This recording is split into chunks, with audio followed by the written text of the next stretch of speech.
Yes.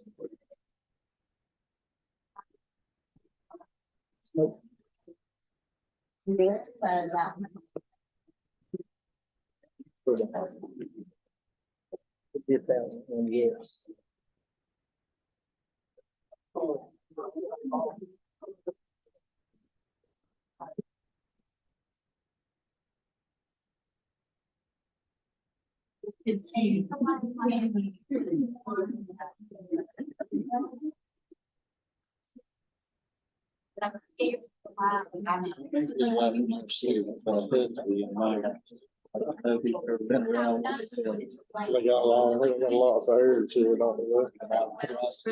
That's what you call a blowout. My wife never had that. A lot of hair to keep over there. I'll come in and be vacuuming and grab brush. Same thing. We just about in about a month.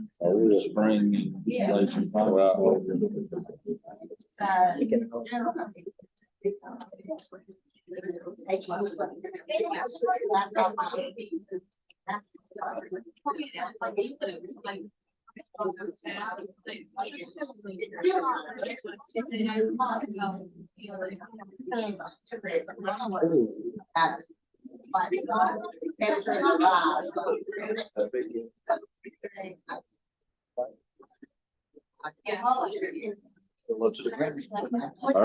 put the hydraulics on that thing, huh?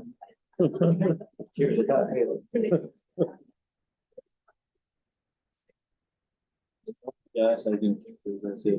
Last time I asked him for 3 months. That's it. I said, "Don't call me off guard this time. I'm trying to get the help right." I know, right?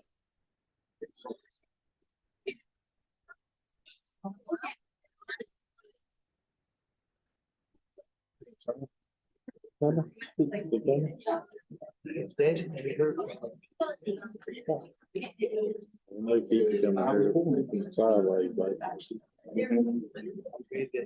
I'm very fired yet.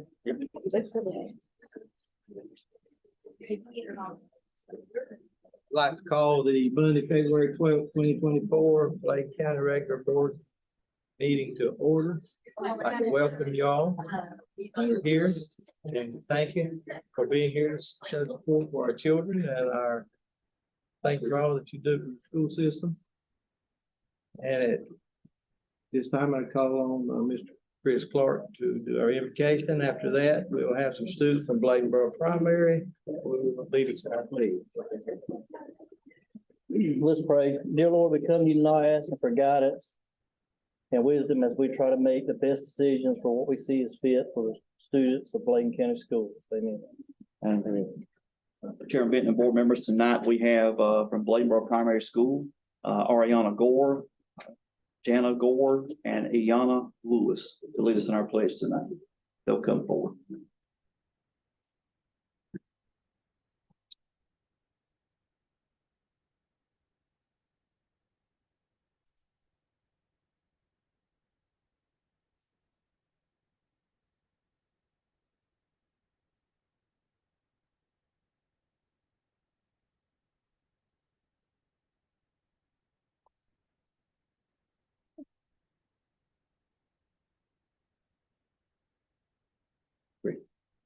Attention, salute, pledge.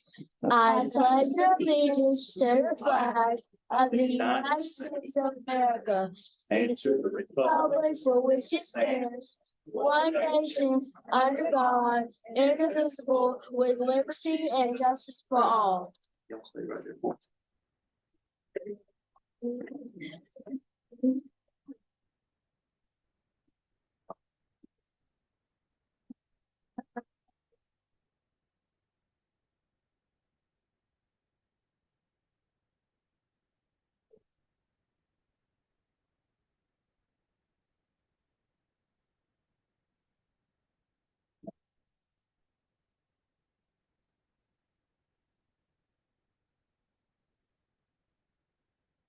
Give them a round of applause for her.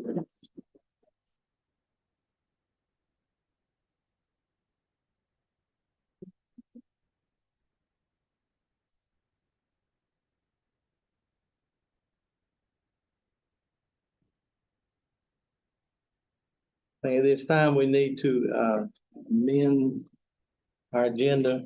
Yes, thank you, Chair Bennett, board members. Since you all emailed this afternoon, we received some further clarification regarding the supplemental funds for teacher compensation. That's for teachers in grades K-12. So we'll need the board to take action on that tonight, so this can be included in the February payroll. So I'm gonna request the board to approve an amended agenda by adding action item 9.04, which will be supplemental funds for teacher compensation, and Ms. Harrison will be discussing that item. This time I'd like to entertain a motion to that effect.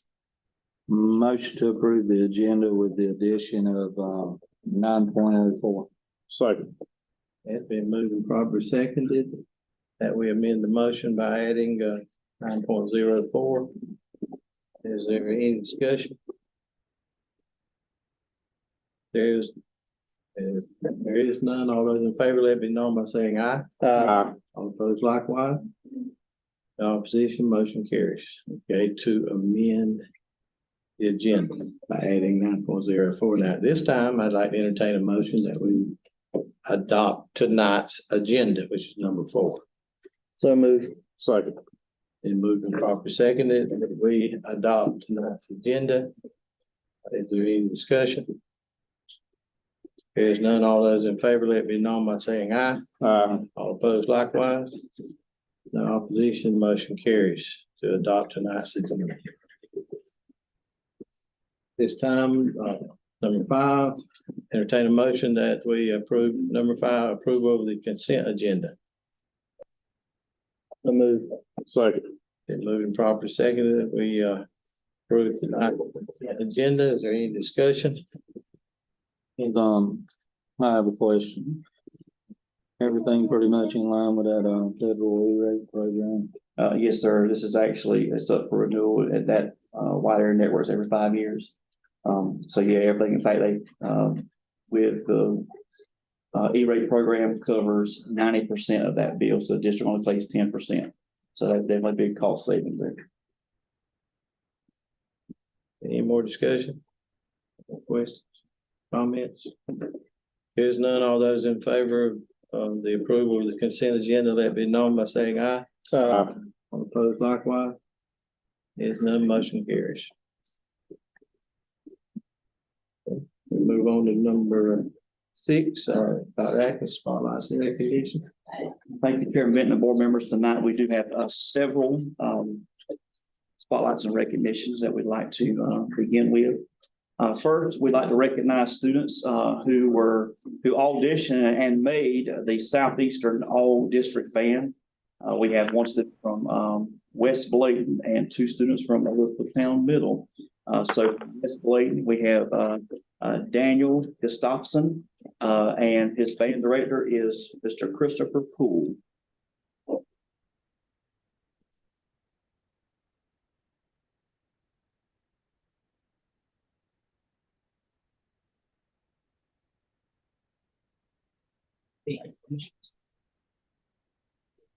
Y'all stand.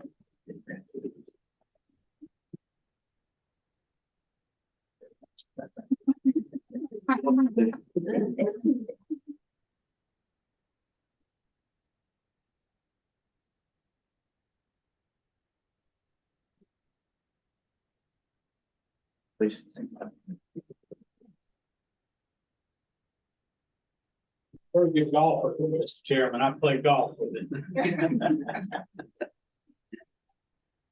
From Elizabethtown Middle School, we have Ariana Pickney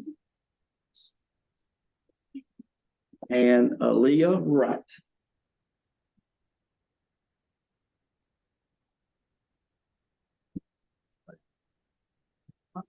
And I'm there. And their band director, Miss Brenda Flowers. This excites me as a former band director too, to see students and all the things.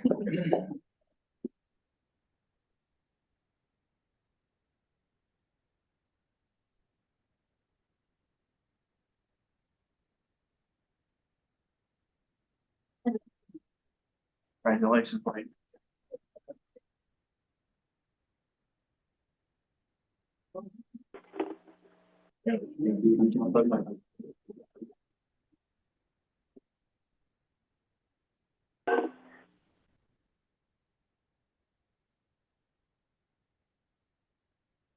Next, we have an opportunity to celebrate something that I know in my educational career of over 20 years, I have never experienced. We have a student at Bladen Early College High School that scored a perfect score on the Math 3 North Carolina end of course test. And that's unheard of. So tonight we want to recognize Mr. Jamie Labra Hernandez from Bladen Early College High School.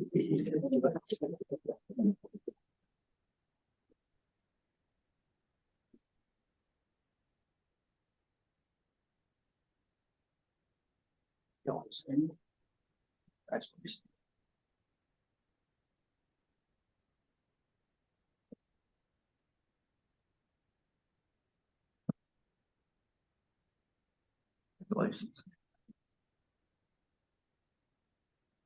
For the Cheshire, he was going to ace that thing at the beginning of the year, isn't that right? And he sure enough, he did, so that's awesome.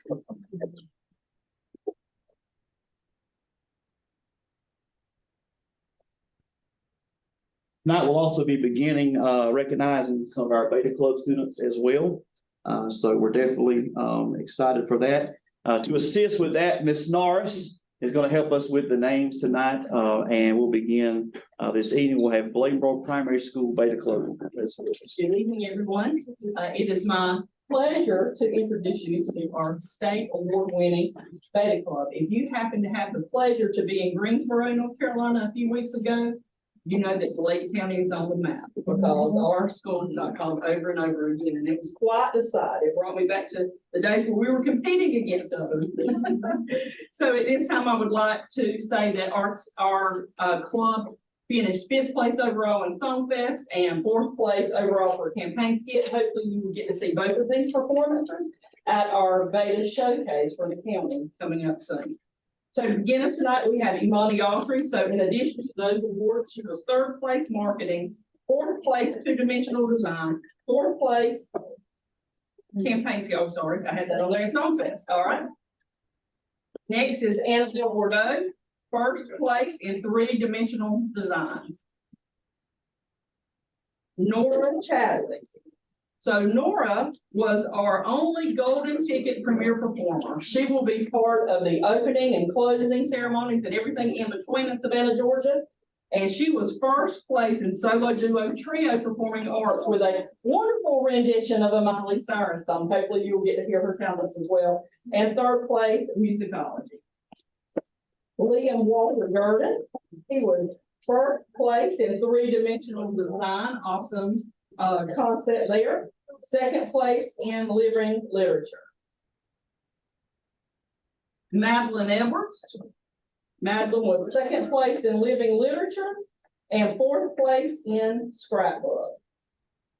Jana Gore, 1st place in digital portfolio and 3rd place in musicology. Emery Haney, 4th place in scrapbook and 4th place in 2-dimensional design.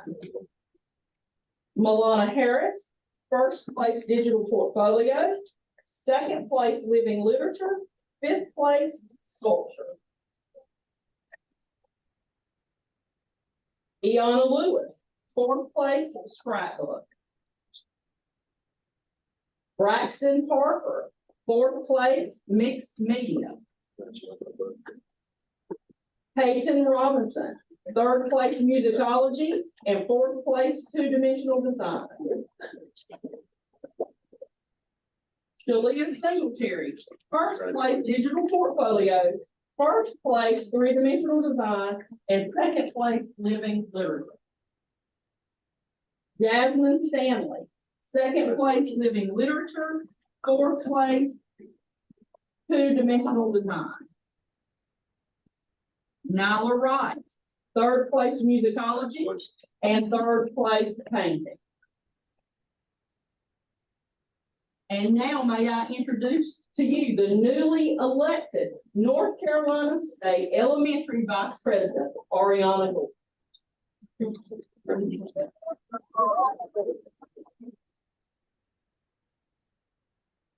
Ariana will not only be charged with helping to oversee the elementary convention next year, which will be a separate convention due to the size this year, but she will also be traveling to other states to represent North Carolina.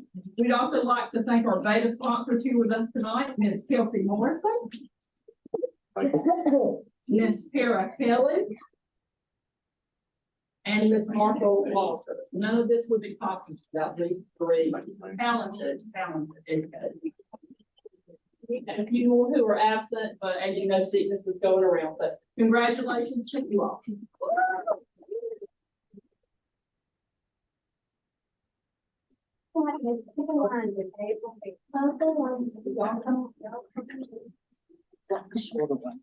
Listen, Song Festival, they would have popped in Song Festival. They did that music.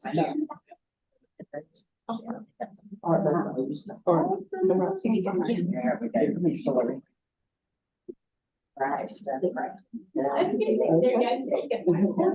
your certificates down for your deadline, okay?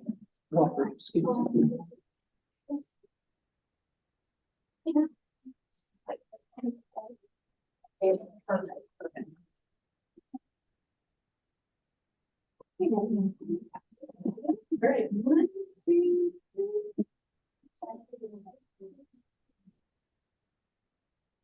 Congratulations again. Right there.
Next, we're honored to recognize the Beta Club from Bladen Early College High School. I'm going to ask Ms. Cheshire if she will be assisting me with calling out the names.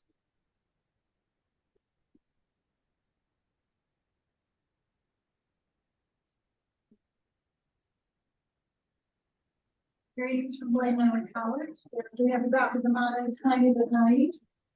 So we are recognizing our data winners tonight. The first recognition is Jared Babson.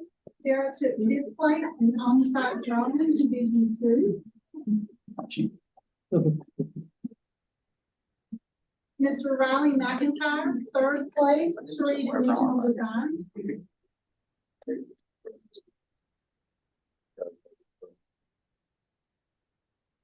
And then we have Miss Katie Strickland, who was very busy at that convention. She took 3rd place in Fiber Arts Division 1, 5th place in solo duo trio vocals, and Katie was also a golden ticket premier performer.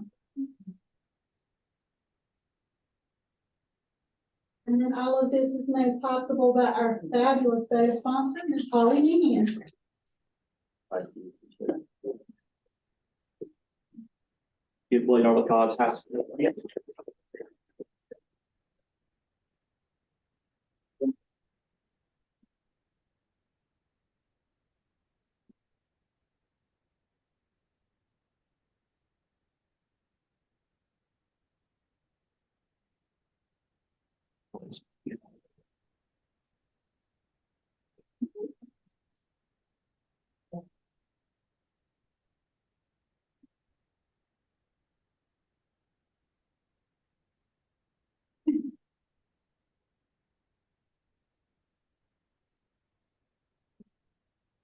Next, we have the honor of recognizing Blake High School Beta Club. Assisting tonight with the names, we have their principal, Ms. Dorothy Spaulding. Good evening. It is with great pleasure that I introduce to you some of our outstanding Beta Club members. Tamani Brown placed fourth place with marketing and communications. Jackson Hare was second place with woodworking Division I.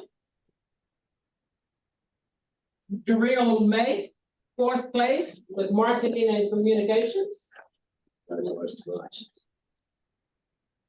We had 6 total golden tickets.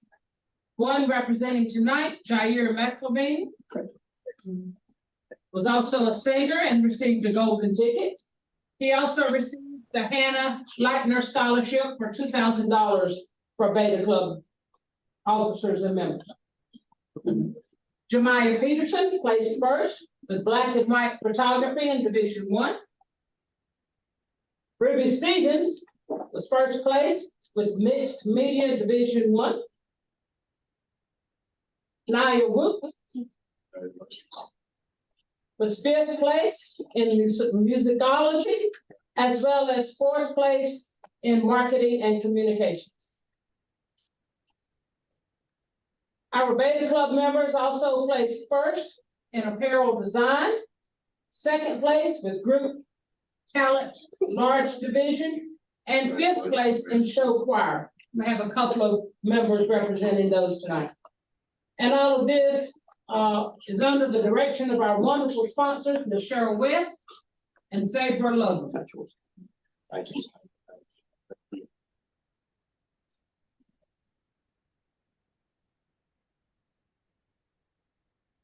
Let's give them a big round of applause.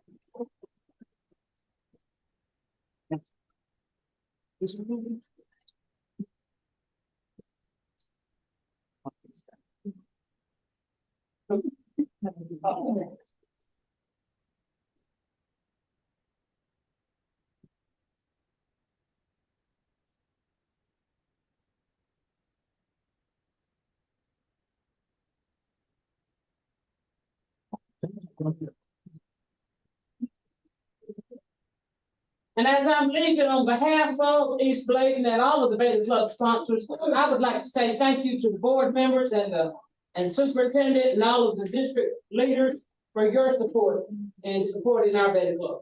Thank you, and all women. Thank you, Ms. Spaulding.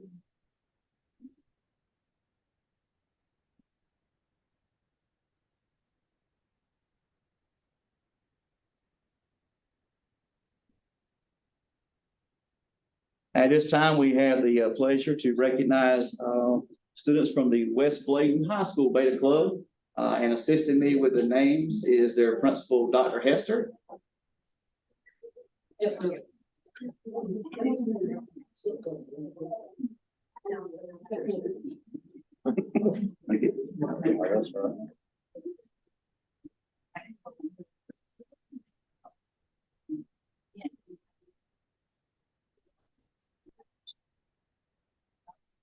Good evening, everyone. I'd like to take the opportunity tonight to recognize our West Bladen High School Beta students. We're certainly proud of them and all they've accomplished and appreciate the opportunity for them to represent West Bladen High School and Bladen County Schools.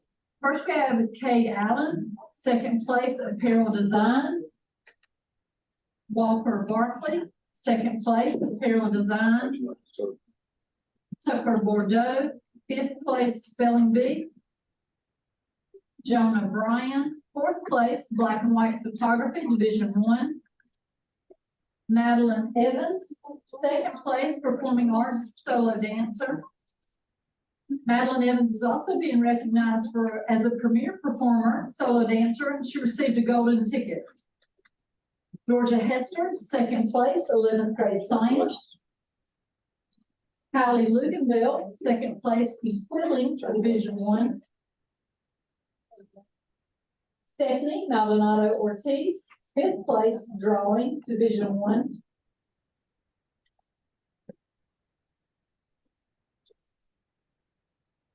Luke Pate, second place, 11th grade agri-science. Michael Reyes Maldonado, fourth place, 10th grade math. Yuridia Santana Dominguez, second place, hand-drawn anime, Division II. McKenna Thurman, first place, 10th grade French.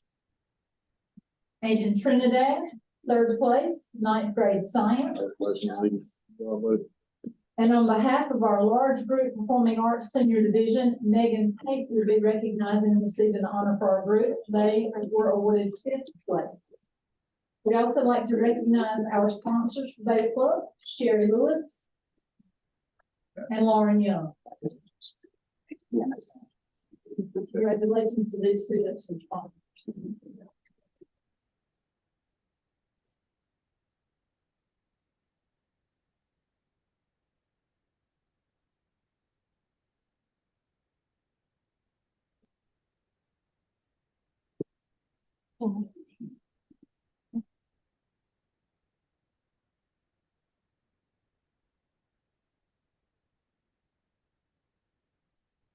We'd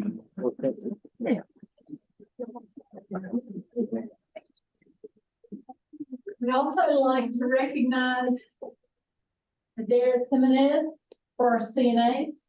Our other students have received their awards back at the school. We have 100% proficiency in the fall for our group of CNAs. Congratulations.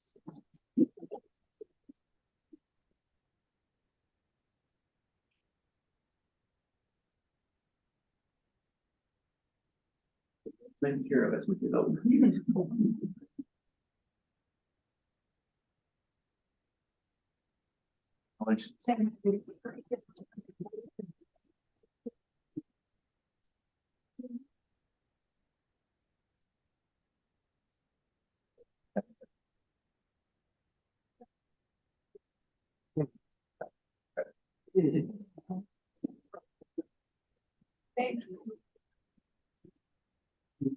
Next, I have the distinct pleasure to recognize some of our school administrators, our principals who have led their schools to meeting various accountability standards. This year in Bladen County, we had, based off 22-23 data, we had 10 schools out of 13 that either met or exceeded growth. That is tremendous. And I tell folks that we want to always tell the story that we believe Bladen County Schools is the best choice for every child in Bladen County. And we've seen that here tonight by the performance of our students. And we know that great teaching and learning is taking place. And we know that with every successful school has to be a successful leader too. So we're so thankful. So tonight I want to recognize some principals. This is actually a certificate being presented to them on behalf of the state superintendent and the state board of education. We recognized the academic achievements in the fall, but these were sent to us. We want to be able to recognize these leaders. So our first category is schools that met growth. We have Bladen Lakes Primary, Miss Jennifer Marlowe.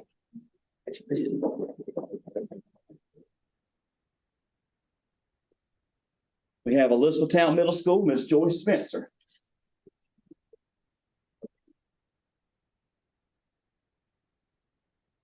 We have Elizabethtown Primary School, Miss Priscilla Braymore. All right there. In our next category, we have schools that exceeded growth. So our first school is Bladen Early College High School under the leadership of Ms. Haley Cheshire. Ms. Cheshire wants her staff to come as well, so we're thankful for them. And she said they are, what was your saying, Ms. Cheshire? You said they were small but mighty. Is that small but tiny but mighty? Congratulations. Also, for Bladen Early College High School, they are being recognized as having one of the highest graduation rates in the state at 97.6%. Wow. Thank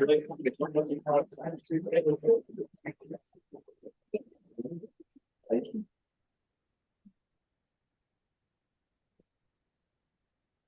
Continuing on in the city growth category, we have Bladenboro Middle School under leadership Ms. Crystal McCoskey.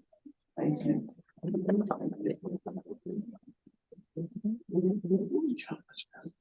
Next, we have Bladenboro Primary School under leadership Ms. Stephanie Norris. Next.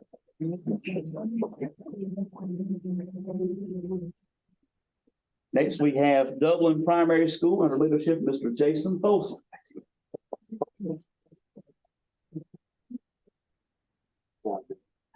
Next, we have East Bladen High School under leadership of Ms. Georgia Spalding. And last and certainly not least, West Bladen High School under leadership of Dr. Peggy Hester.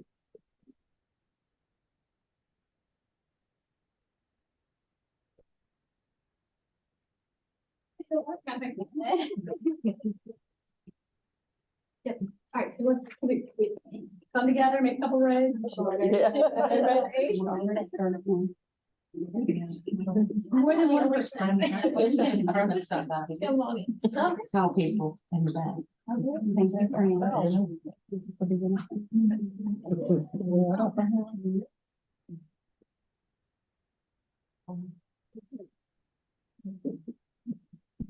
All right.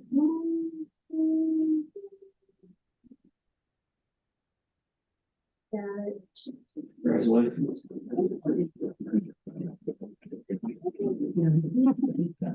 Let me see, this press person.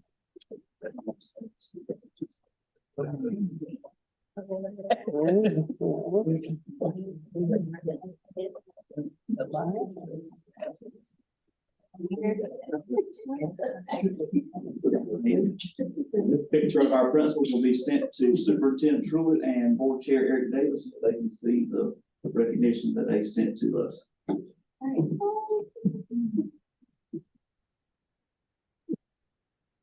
Congratulations.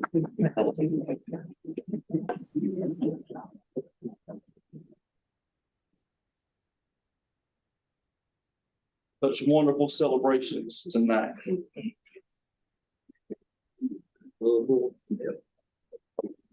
And Chairman Benton and board members, that concludes our spotlights and recognitions for this evening. Okay, thank you for that. Dr. Atkinson, we'll move on to number 7, citizen participation. There's none tonight. There is none, okay. We'll move on to number 8, information items. 8101, target school construction update. First.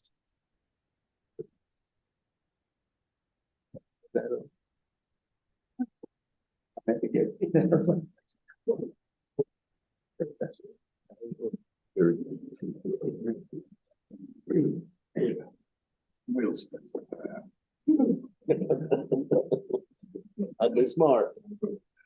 Good evening, and thank you for allowing me to be here again to talk about our Tar Heel School project and the wonderful new opportunity that y'all have for children out there. From our monthly report, you can see from the front page that we've started and if you drive by it, you certainly can see that the demolition has started and is well underway now. It's just about wrapping up shortly. Currently, we are about 90% complete, 95% complete with the building. Punch list items and a few things checking out inside it. We're about 50% complete with the site work. The site work will continue once the demolition debris has been moved out of the way, continue with the parking lots across the front. The bus loop will be finished paved around the back, and then the back road access out to the main drive will be paved. Financial picture is still in very good shape for the project. With the allowances and the budgets that we have in place, you can see those changes that have occurred and our current budgets. Our funding balance is still positive with the county, so that's good.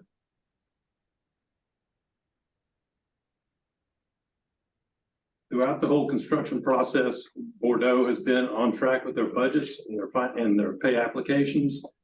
Cash flow has been positive for us. You can see now they're starting to slow down a little bit. They don't have so much volume of work that they're getting completed, and they'll wrap that up shortly with the April deadline for the completion of the entire project.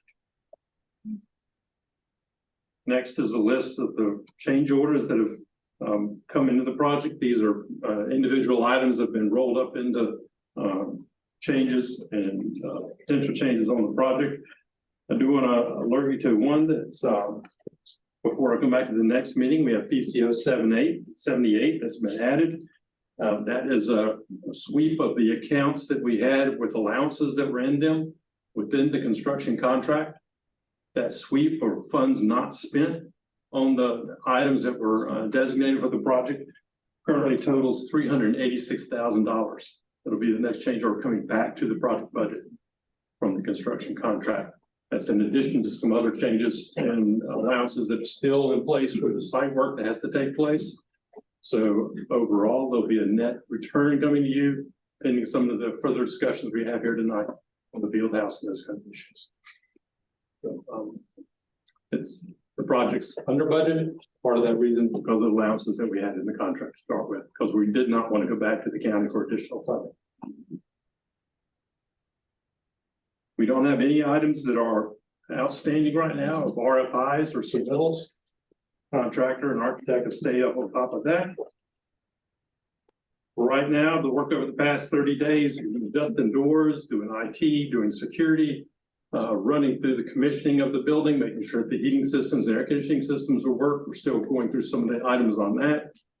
We have the controls package that's been completed, and so now maintenance is able to see what's happening on the school site from their computers and adjust and make balances there.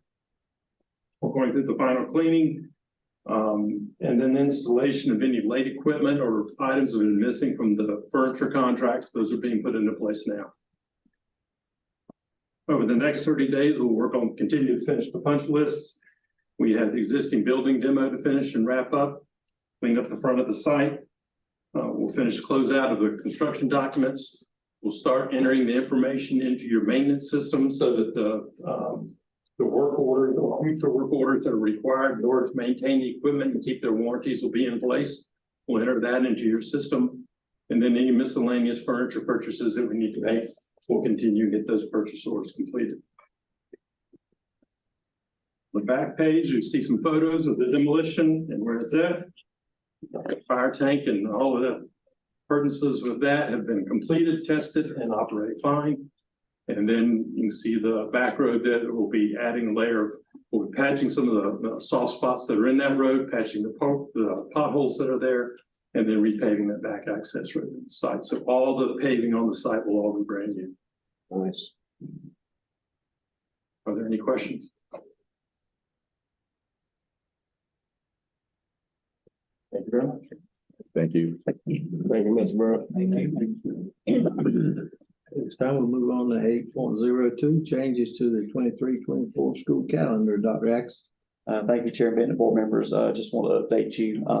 Typically, we have, as long as we're good on instructional hours, we have made the last days of school early release days. Just want to share with you all, we have done a clerical change to the calendar to mark those as early release days. So you had Memorial Day holiday on the 27th. Then May 28th through 31 will be early release days for all schools. The elementary and middle schools will be finished with all of their end of grade testing at that time, and that will be the high school exam period, which we have historically for high schools did an early release anyways to allow for grading and all for any non-state exams.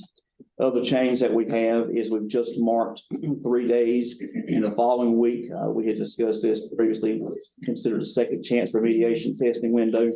We just want to go ahead and get that on the calendar. And those were already required teacher work days anyway. We just marked those 3 as those will be the 3 days designated that we would do the second chance testing. That's the only changes. It's just merely clerical in nature, no change to placement of other days. No change to the number of hours or instructional days. So just sharing that for information for you all tonight. And we'll send that out to families this week as well. The changes so they can see in the daily calendar. That's all. Dr. Atkinson, we'll move on to number 9, action items, 9.01. Thank you, Chair Benton and board members. Tonight, we have Dr. Mike Steiner and Dr. Zachary Feldman from UNC. And they are here tonight to discuss the program we discussed briefly last month and share with you all some of the answers to some of the questions that you all had. But these are the subject matter experts on the program, so they'll be able to kind of share some things. They've got some. You have a copy of the slides in board docs already, and as we shared with you last week. But they're going to kind of talk us through that, and of course, address any more questions the board may have, and then we'll need to take action on the agreement for moving forward. So I'm going to turn it over to Dr. Feldman and Dr. Steiner at this time. Mr. Chairman, board members, thanks for inviting us here tonight. What a great night to join you with all the celebrations that are happening. We're in the hall, and so congratulations on all of those successes. I'm Mike Steiner. I'm a general pediatrician and serve as the pediatrician and for UNC Children's. And I'm Dr. Zach Feldman, child and adolescent psychiatrist with the Department of Psychiatry with UNC. So we've really appreciated working through the potential for a partnership with Bladen County Schools over the past 4 to 6 months with Dr. Atkinson and the team. We submitted slides that were kind of an overview of the program and conceptual introduction, and then I think submitted formal responses to the questions that came out of the committee previously. And I defer Mr. Chairman or board members, Dr. Atkinson. We can run through the slides as kind of an overview of what we were planning together. We're also happy to jump to just specific questions that people have.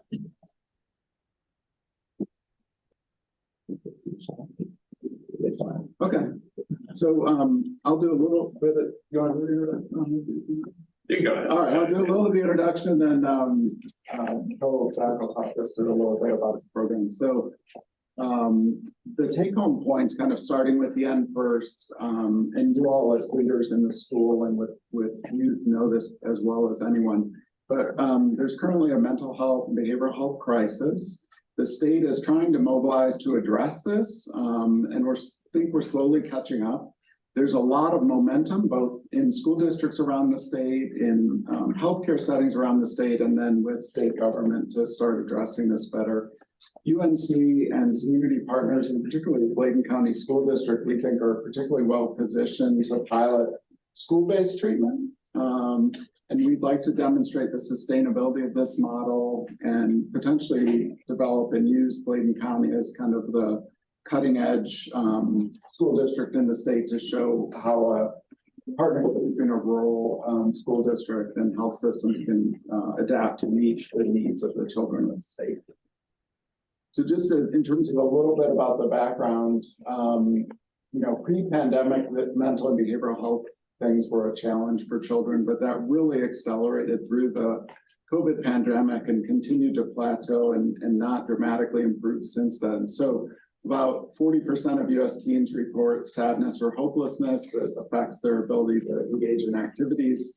It's even worse among teen girls, and then particularly shockingly for me, when I first started working on these issues, about 10% of adolescents reported attempting suicide in 2021. So this is this prevalence had led the American Academy of Pediatrics and other leading national agencies to work in healthcare for children to declare this basically a national emergency. In North Carolina, unfortunately, and again, we're working to catch up, but we are kind of moderate in terms of the state's prevalence of mental and behavioral health problems among youth. But unfortunately, in this study that was published in JAMA Pediatrics of children diagnosed with mental or behavioral health problems, unfortunately, we were number 50 out of 50 in terms of children getting care and coming to care. So there was a big gap in between the need in the state and the all of our providers' ability to meet the needs. This is diving in a little more specifically just in our state, and you can't see the figure at the bottom, but the red states do not have a child psychiatrist in them. Or the red counties, I'm sorry. It's a pretty red state though too, red and orange basically. So particularly in this part of the state, there's not a lot of resources, particularly at the physician level for child psychiatrists. And just going back to why we wanted to engage in this work, UNC Health and UNC Children's and Novant Health have signed an agreement to work together, particularly around the acquisition of New Hanover Regional Medical Center in Wilmington. But the surrounding counties are also an area of interest in that partnership, and we had an interest to try to work to improve the health of children and adolescents in that area. And in terms of psychiatry and mental and behavioral health, you can see the presence of the need. And then in terms of school-based services, there's a lot of momentum that is being gained both federally and then at the state level. In terms, schools are really where children live, learn, and play, and physician appointments and doctor's offices are where they try to stay out of generally. But when they need to go there, it's certainly a very, very small part of their overall life. So trying to think, how do we bring health services to the places where children are? And this potential partnership is one way to do that. Next slide. I'm trying to go through these quickly, but again, at the end, happy to take more specific questions about it. This is, UNC has done some work in school-based services already. We have some work happening in Johnson County and then in some of the western parts of the state. But again, with our new partnership with Novant Health in southeastern North Carolina, we reached out to superintendents from surrounding school districts, and it was our opinion, working with Dr. Atkinson, that Bladen County was particularly well positioned to potentially partner on bringing more resources to your children and adolescents. And you can skip these slides. You all know Bladen County better than I do, so that's.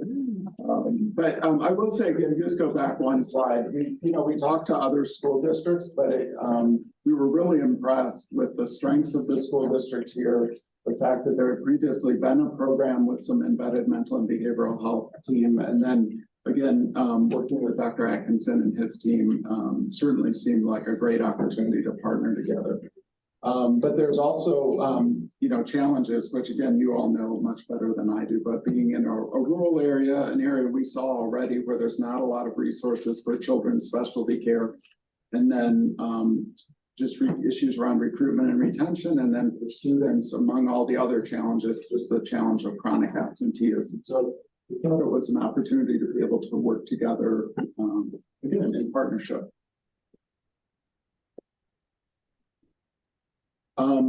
This is a little bit, there's a state database that allowed us to get a little bit of information about children specifically in Bladen County. And this is hard to read on these screens, but when you all get home or if you have a chance to look at this that was sent out ahead of time, there's about 15% of children in Bladen County are diagnosed with a mental or behavioral health condition, but the vast majority of them have to leave the county for care. And so that was one of the gaps that we hoped, if we couldn't take it totally away, we could at least mitigate a little bit with a better partnership. I'm gonna let Zach talk a little bit more about how this could work in the schools if we were able to work together on it. Okay, so once again, I'm Zach Feldman, child and adolescent psychiatrist, and I would be the medical director of this program. And like Dr. Steiner said, that the idea is being able to reach the kids, where they are a lot of the time, and take away a lot of the barriers to getting to a doctor's office, having the parents come pick the kids up from school, take them to the doctor's office, be seen, get them back to school. This could make the whole process a lot more efficient, that we could see the kids in the school, involve the parents. Either they could come to the school and be a part of it in person, or they could be seen by telemedicine remotely. That's kind of an overview of the project. And so what we'd have then, we'd have myself seeing patients as a child and adolescent psychiatrist, but the The real work, I think, is gonna be done by the clinicians that we would have that would be in the schools, seeing the patients in person some of the time, and then seeing them remotely some of the time also. We would have 3 master's level clinicians that would be set up in the different schools around that would move between the different schools in the county, seeing the children, working with the school personnel, particularly the school counselors, school nurses, teachers, principals, to help coordinate everything, get everything working together in a smooth system. So yes, so it'd be a combination of telehealth appointments. My appointments would be primarily telehealth. The clinicians that were in the schools would see about half and half telehealth versus in person. And that would be coordinated with the school school nurses primarily, who would be doing a lot of the coordinating of getting the patients into the room where the sessions would happen. And then coordinating with us also in complications or any concerns they had. Sorry, about the patients. I was just going to emphasize, based on the questions from before, you'll notice here that the parent is completely part of this process. So nothing, everything would generate from the parent. If there was concern from the counselor at the school or from teachers or others who identified children with that they had concerns about, the first discussion would be with the parent, and the parent would decide if this was something that they wanted their child to have an assessment or participate in. And then again, like Dr. Feldman said, the parent would be involved at every step of the way. And we follow the guidance of the school leaders in terms of all of those steps. So this is just trying to add a resource for people. It's not trying to do anything different than what the parents would want in another setting. Yeah, so it would be, yes, like there's a substitute instead of for the parents having to take the kids to the physician or the therapist, they would be able to see them within the school system. Save a few steps there and hopefully be able to get more access to care. So that's so community care of Lower Cape Fear. So we actually have our associate here, Deb Barnett, who is working with us through community care of Lower Cape Fear, who has been working with the Medicaid population on lots of social determinants of health and helping bring improvements in housing, food security, things like that. They would be working in partnership with us to help bring these kinds of services to the families as they were needed to help kind of bring complete wraparound services.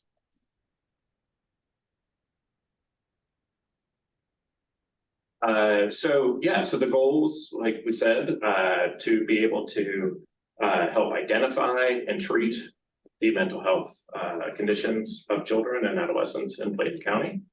And then also through that, improving things like school performance, school absenteeism, and then also addressing social determinants of health as a complete wraparound for the whole process.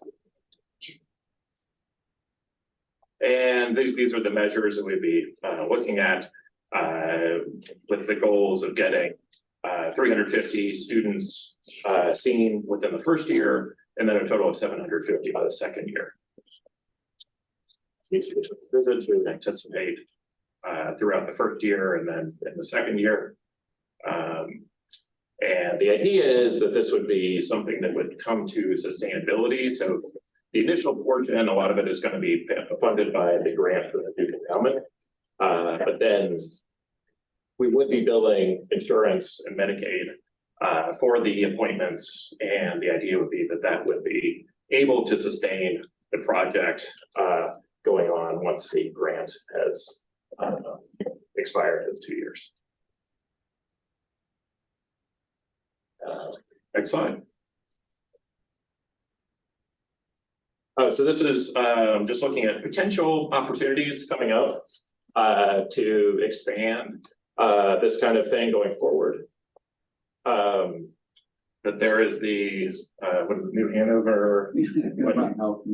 Really just ways that the larger context this is fitting in. And I think particularly calling out, again, I've mentioned the state a couple times, but the changes to funding now for counseling visits and physician visits for mental and behavioral health things have been boosted as of January 1st. So we're really hopeful that this is kind of some seed money to get things started with you all, but then that this is a sustainable thing that we can maintain at the level as determined by your board and the city leaders moving forward permanently after the first couple of years. It's just more about that.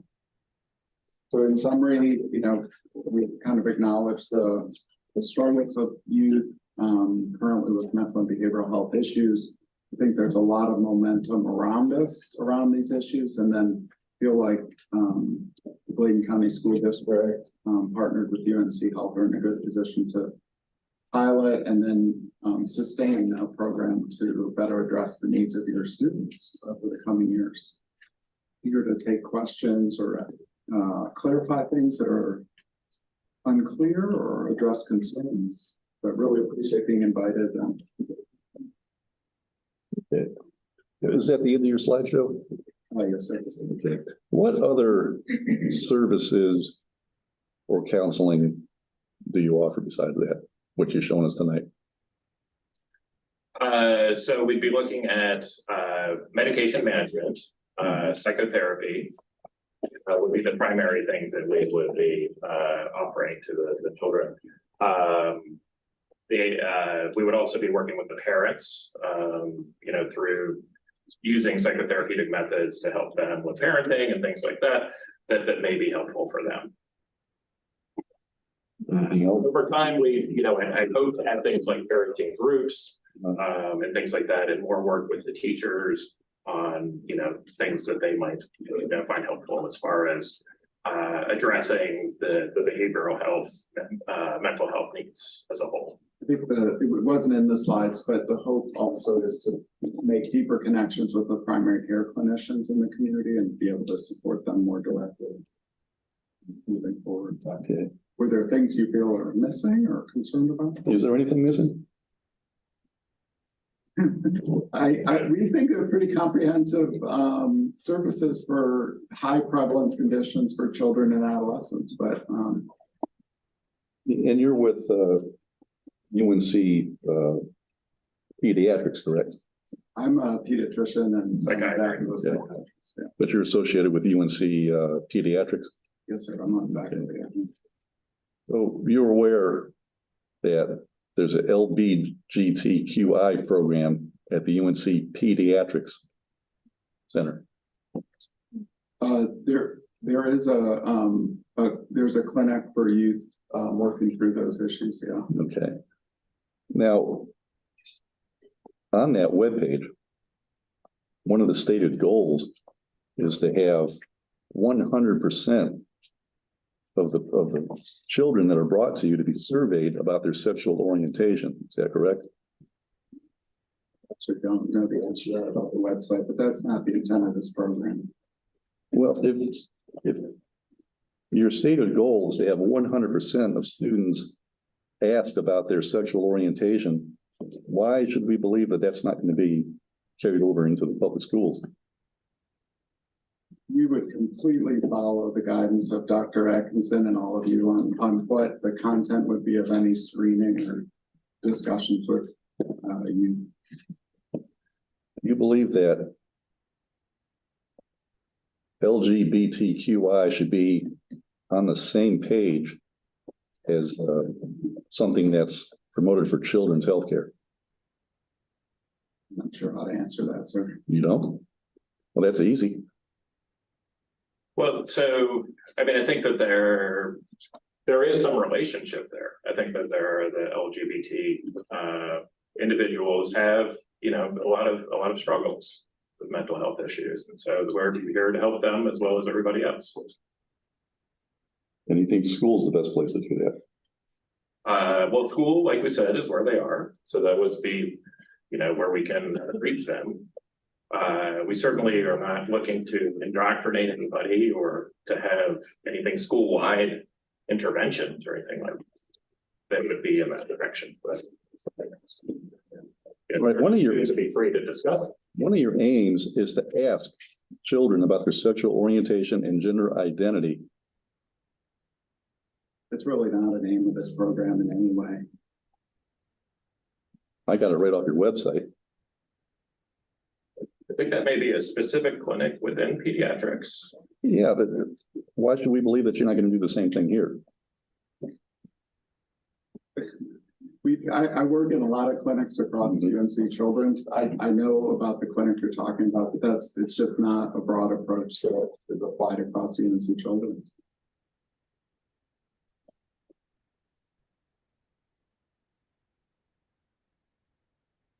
Else have any questions? Yeah, I think, unless I was looking at it wrong or listening wrong, you said, on one of those slides, 2024, there was a goal of 350 students. And then 2025, 750. To be seen across the school system, yeah. So, first off, how do you get that number? And second off, what do you just go and talk to each student and then figure out where they're at, or? Well, I was gonna say, so the numbers come from the information that we have about the prevalence of mental health screen. So I guess that we shouldn't think of that as a goal, like, okay, we got to get this number of patients in here to be seen. But that would be, you know, kind of the numbers that we might expect to see based on the prevalence data that we have been given. And so so we're not going in there trying to round up patients and get them all and go and talk to everybody. Any kind of screening or anything like that would be, you know, through the school system, and that would be, you know, determined by you folks and through Dr. Atkinson and work with the school. But once, you know, and so that would be up to the school to make that referral, and in discussion with the parents if they want this referral to be made to our services. Mr. Chairman, with this being an action item, shouldn't we get a motion in a second before we get into deep discussion? They were I mean, doing we're their not in presentation, information. but before we do need a motion in a second before we can discuss it. According to Robert Rules of Order. So I don't even know what. I entertain a motion that.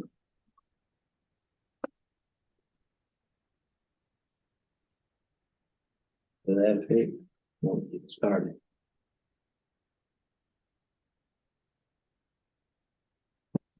More questions?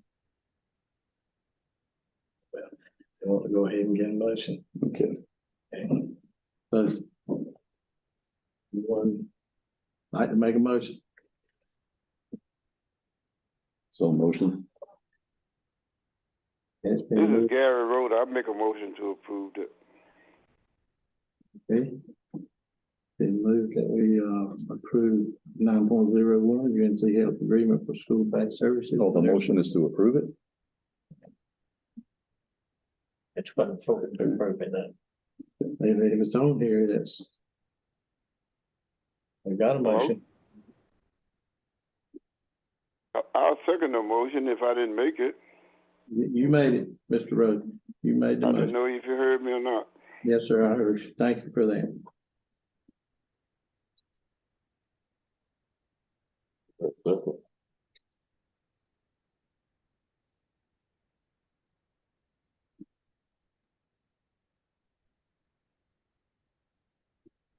Have a motion with no seconds. So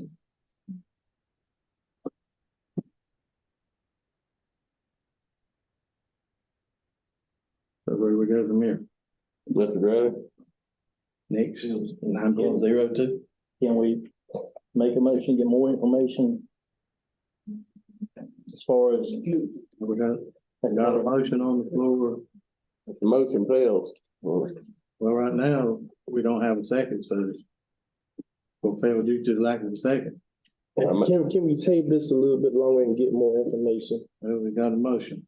make a motion. If we don't get a second, then it fails due to the lack of a motion. Second, Make a motion to table this item. we already got a motion on the table. A motion on the table. Well, he can, at this point, unless you have announced that it's failed, if you announce it's failed, it's failed. But if he desires to withdraw his motion, then a motion to table can be made. So. I withdraw my motion. A motion to table can be made. We'll make a motion to table I second that motion. Okay, it's been moved and properly seconded that we table 9.01 UNC Health School-Based Services. Any discussion? Can, we have some more information sent to us as far as the intake forms and stuff like that, so we can actually see what they're going to ask. I mean, it's in black and white then, I mean, it's not, We're happy to, however we can be helpful. If there's any additional questions that can be sent to me, I can relay those as well. Also, I'd like to see some information on how these kids are gonna be screened. Cause it sounded like you were relying on us to tell you what kids to screen and what kids to look at. And that's. Well, so it would be anyone that had concern from the parents, the kids themselves, if they brought something to the school counselor or somebody else, that could come through us, the pediatrician or primary care doctor could also make that referral, but it would come through the school and then the school would be involved. So. Understand, but we still need some information on I mean, where are we at? Can I ask a question, Jason? I mean, Mr. Bent? Yeah, we were in discussion, so yes, we're discussing the I'd motion. like to know, are we allowed to know what questions they ask these guys and look at the screening results of these guys? Yeah. We're not allowed to do that, are we? That's important. I don't know if we can see what they screen them and what the results from screenings would be, but I would think we'd be able to. That would be it. Because that gets into the treat the HIPAA stuff. Yeah. My question was, if we could just get a blank copy, a blank form to see what the parents fill out and, at least we'd have some kind of copy line or something to go by. I think this should have been up under information items before. It was just cast out to vote on.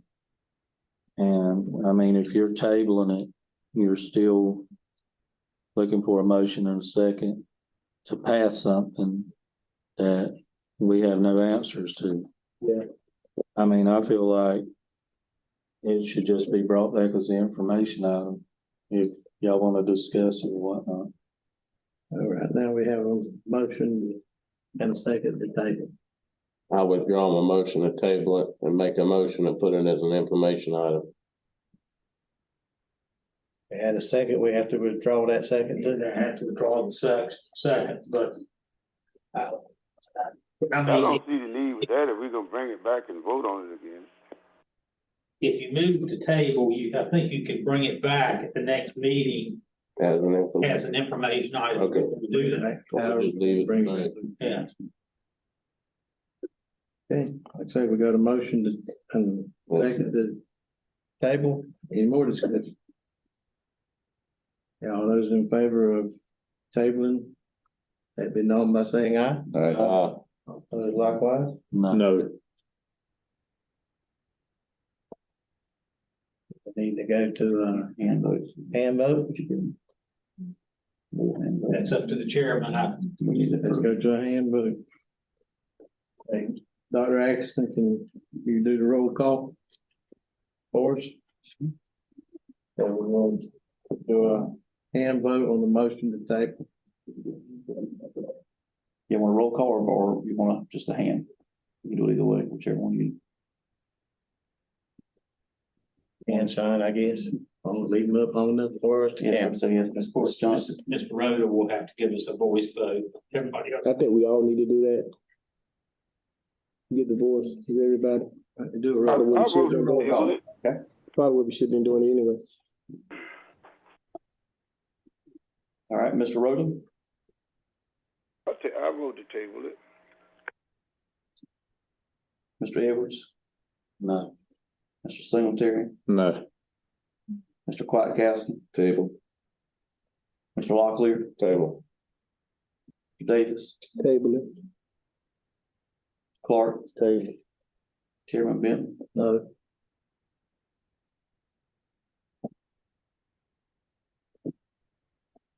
Six to eight. 4-3. 6 to 4. 5 to 3. Five, three, yeah, 5-3 chemistry. Yeah, I mean, So 5, table, 3 now. 5-3 vote, motion to table.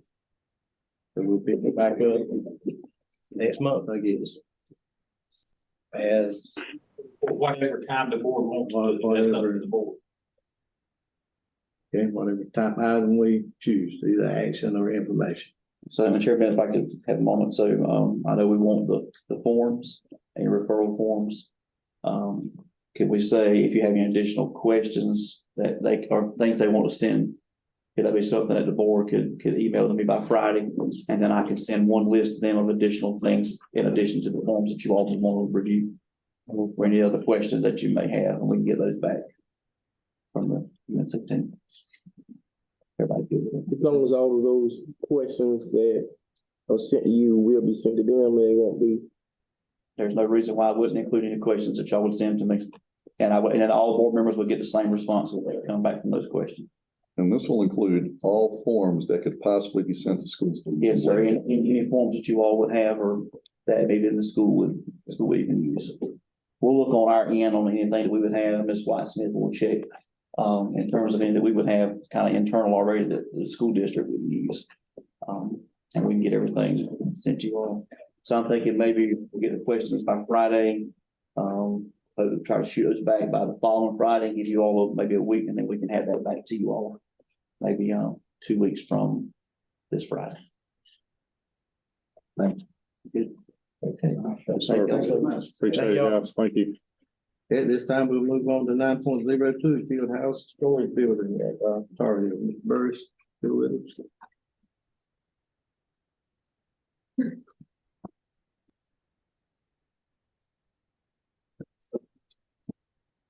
No, one first, this one. Okay, we got you.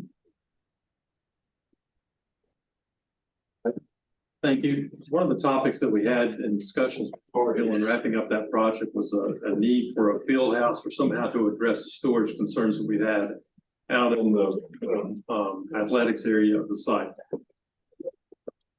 So we brought you in previous meetings, one design that was fairly elaborate and did require action on the septic system, building permits, other things like that that would be necessary. And again, this is working on the area where the existing concession stand is between the softball fields and the baseball fields and the field and the football field at the back of the site.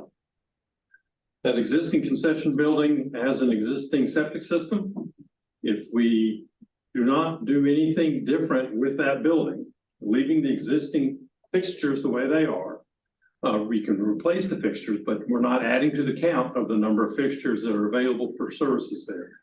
The only thing we need to do with the septic field is one is to make sure that the field works and that there's proper drainage coming out of it.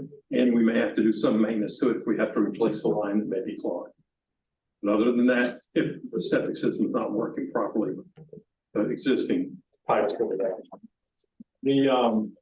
We will need to get the field inspected and again authorized to do it. Go to the next page. We had again looking at the different areas where we had availability. If we had chosen the larger field house, we would have to do work with the septic system. It was substantial cost to do that work and getting the permit to expand the septic field that we have on the site right now. Another option we looked at then, we'll continue on the next page. This is the existing concession stand the way it looks right now. Again, the goal of this would be if we kept the existing concession stand in order to save funds for the project, we can renovate that. And by renovating it, we would replace the fixtures that are existing in the facility.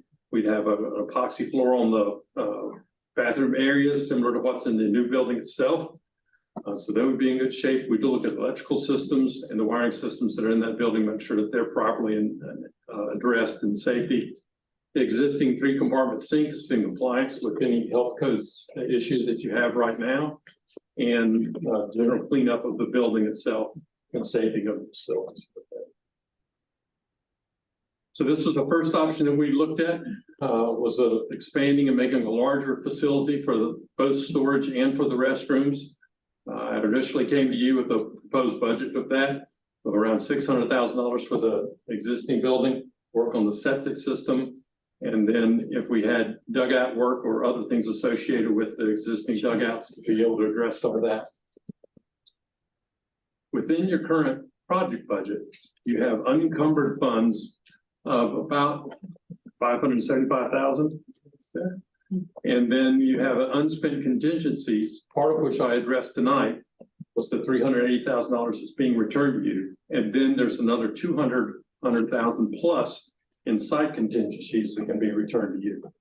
So that makes up the balance of that $600,000 in unused contingencies. Those are the funds that you have available as two bottom lines of the project budget to address the issue of the field house. Those funds are specifically for the Tar Heel School. They can't go anywhere else. And they're just there. Next option then was we had looked at renovating the existing building and providing a storage shed to be delivered and set on the site. That didn't go over so well. So it was we had asked to look at another option. And in doing that, we came to a third option. Is to take the existing concession building, renovate that building. It sits on a 15 by 60 foot long slab of concrete right now. The idea is to duplicate that on the other side of it, another 15 by 60 foot slab, make a storage building with two areas in that. And then with the pitch of the roofs and with a little work in that area, you can make a hallway or breezeway between those two areas then. And one, you can get out of the rain. If there's a rain or a storm or a lightning storm or something like that that's in the facility, you still have access to the concession stand and it's existing. And then you have two personnel access doors that go into the storage areas over there. You have two roll-up doors at the end of the building. You'd have to address any maintenance issues you may have with the septic system, but you don't have to do anything with the septic system then. You have lighting and electrical that's in the existing concession building that we utilize for the storage building. So we're not adding an additional panel or additional expansion of electrical that's there. So in looking at a 600 square foot addition at $350, I gave a conservative number higher than what it probably will come in at. For the building itself, that's about $210,000, maybe $20,000 worth of work on the septic system. Rework and repair the dugouts at about $1,000 a piece at that, for $4,000, and then any permits that we may need to acquire any additional equipment, may then owe $10,000. So for a budget of $244,000 that would build the additional building and renovate the existing. That was the last ideas we had as far as an addition out there that's still contingencies you have available and not having to address the septic systems. Any other ideas or any other items we'd be glad to discuss, or if you'd like to mull over this design or give options for changes to it, we're welcome to do that. It's just our design team's ideas of a way to solve this problem. What's your turnaround time on this option here? The design will probably take about 3 weeks to a month to get done and permit. So that'll put it in the mid-March. Your construction right now finishes at the end of April. This will probably take about 2 months to finish completely. So it may extend a little bit. So there may be a little bit of extended general conditions for Ben. The superintendent is there now to oversee the completion of this, but we'd like to keep it within the Bordeaux contract. Right. And which option are you referring to? Third, this one, option 3. Yeah. I had a question, Dr. Atkinson. Sorry, Mr. Burris, but we go back a few slides to where it says how much money we have that's not been used yet. If we don't use that money for Tar Heel, we lose it, correct? Because you just said that it's back with the county, and whether it's the original allocation that you got from the state plus the county funds that were added, the county will then absorb those funds that the county provided. They'd use all the state funds. So was that, I seen two figures up there. One was 500 and some thousand and the other was 600,000 or something like that. Right. Is, So top of it is the Yeah, original right there. budget with the larger design that we have there. yeah, And then the project budget unencumbered of the $47 million that we have not encumbered on a purchase order, which means you've not made a commitment to spend, I believe, and with Ms. Harrison's approval of it, about $575,000 out of the $47 million. so those two numbers there, both added together is what we have left. Correct. So that's what, close to 1.2 million, 1.1 million, whatever. And that would be barring anything we didn't notice, like there's something we realized we didn't get. And that would come out of that contingency. There was some kind of furniture change or. Yeah, but those. Do you foresee there? Minor items right now. I don't see any major item coming up on. Most everything should be done. So I'm just saying, if we were to use option one and give the kids the best of the best and use everything we have instead of losing it, we'd still have what, close to 300,000 for minor stuff that we may need.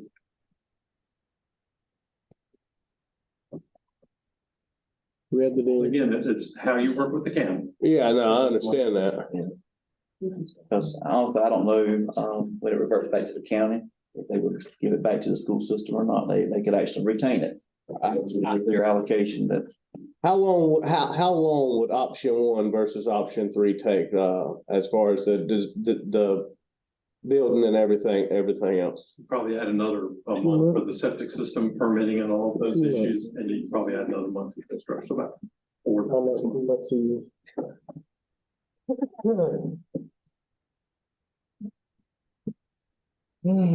Now the dugout upgrade, do you know what that would consist of?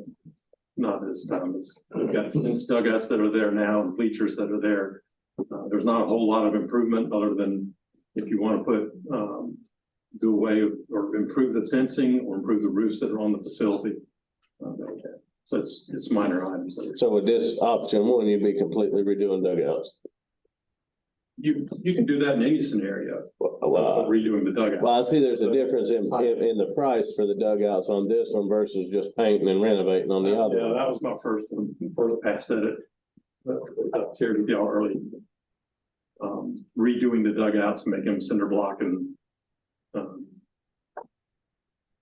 screen fence and new roof and all that on. So. But you don't have to do that too. The dugouts are fun. Yeah, I'm just saying, we got that much money left over that, and you say there's no other big things that you foresee being spent on, you know. We got a big, nice school and everything. Why not have, if we've got the money to do it, why not just go ahead and have everything big, nice and new? I mean, use it or lose it, you know? It's there. Mr. Benton, can I add something to that? Yes, ma'am. From a financial standpoint, we also probably need to look at if this money goes back to the county, that may be an opportunity they could reallocate that money for the needs that we have at Bladenboro and ETP. Because this money, if it goes back to the county, that's gonna, relieve their funding a little bit too. So that it could go to the needs that we're needing for the auxiliary buildings that we're needing for more, more classrooms and things at ETP and Bladenboro.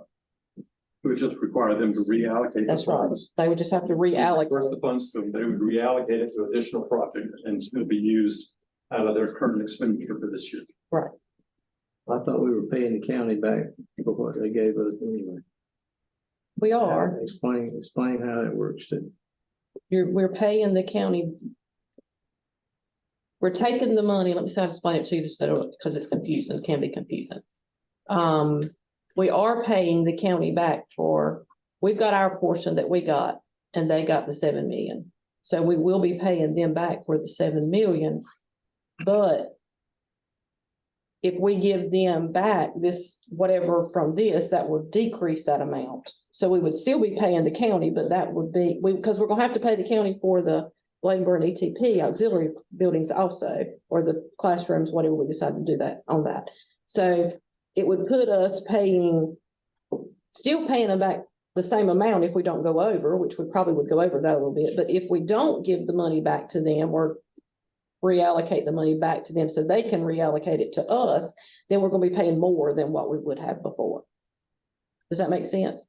Does that make sense, Dr. Atkinson? Moving forward with those other projects. That's right. And I checked, we were not eligible this year for the needs base like we did for Tar Heel, but we would be to apply in the fall window for those two schools. But we don't have any guarantee that they'll reallocate it. That's correct. That's right. That is correct. You have to get a commitment on that before. I mean, I would feel comfortable with the walkthrough, and I would love to have input with the coaches. That way we make sure we have the proper batting cages, make sure dugouts get complete and all that, and we kind of have a cushion. I think if we go after 833, I mean, if something would come up, it would put us in a bind. I kind of like the breezeway and all that, where you would have a safe haven and all that at the school. I helped build dugouts at Park and Link Waccamaw, and they're just wood frame open air dugouts, and I don't concrete. You know, there's some durability to concrete, but then you're restricting the airflow on hot days. And I think the open air wooden frame dugouts would be just fine to save money. That's my 2 cents. I know some of the bleachers a couple of years back, they were in bad shape. I don't know. I mean, that's what I'm saying. I'd like to have a cushion. 350, 17. That's a lot for that to me. And the wood sustained, putting the block in, the block's there already, correct? For the dugouts. Yeah, I think on baseball. But not the softball field, is open, right? So there wouldn't be a whole lot to do there. The only concern about the wood and that type is longevity with that, even depending on what you build it out of. And Steve, you build some dugouts, there's an upkeep to it. Yeah, depending on what's, how the roof's applied and different things, so. And that's what we take a look at. Yeah. On longevity, honestly, I mean, what we had, we would just, from the girls softball field, I think it's pretty open there. It's just open fence all the way around. So we needed probably, that would probably be the biggest point as far as repair, but I don't know if long-term wood or anything like that is an answer if we've already got a block in place.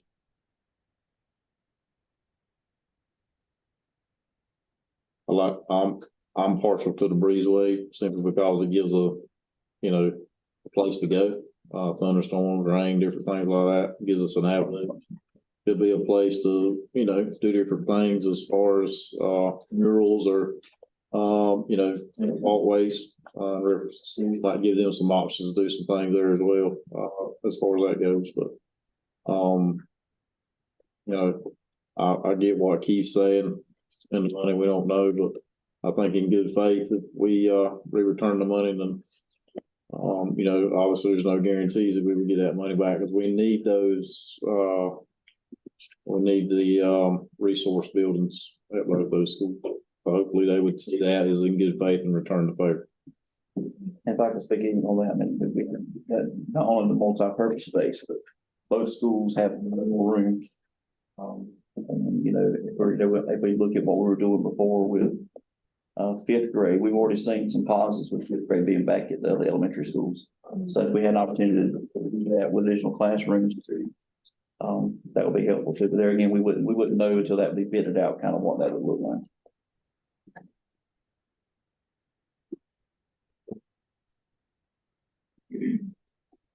I would like to receive if we want to have Bordeaux do this work and the architect finish, I'd like for them to be able to start as soon as possible so that we can get it accomplished by at least by the end of the year or the end of the school year.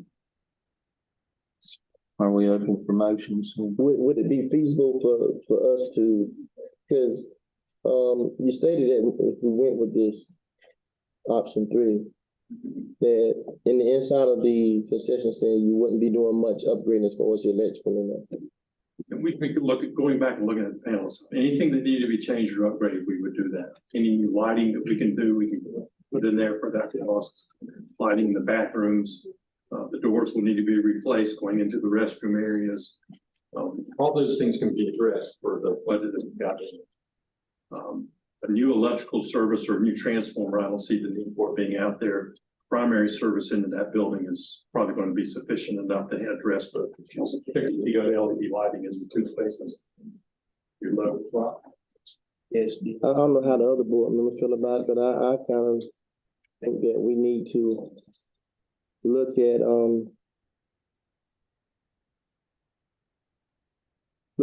kind of get a list together of what all we need.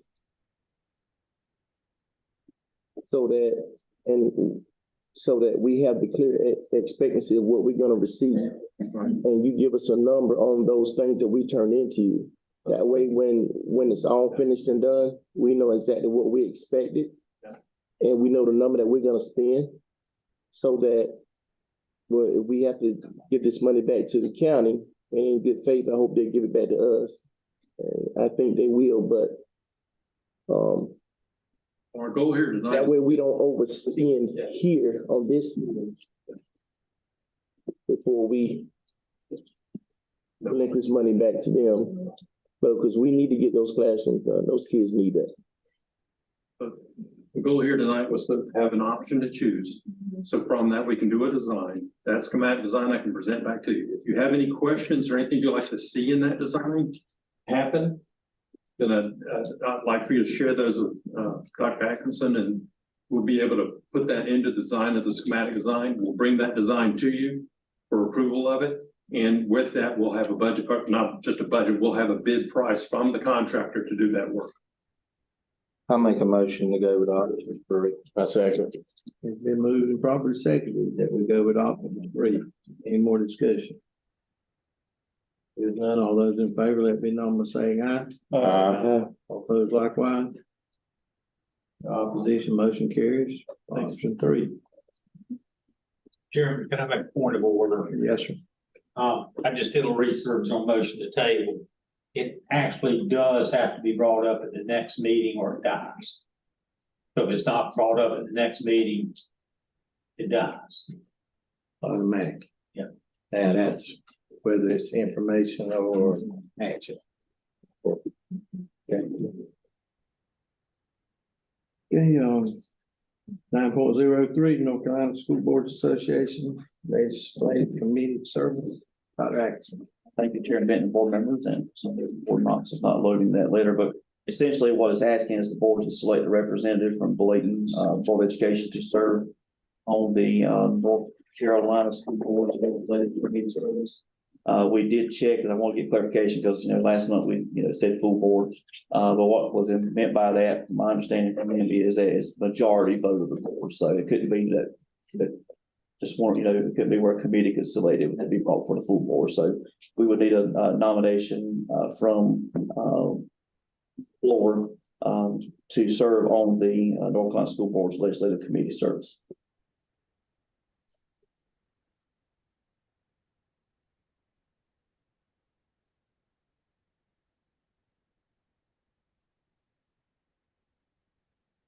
Can you nominate yourself? I don't know if anybody's scheduled. I know I have. Yeah, that's why I I have was scheduled see if it. I want to think this.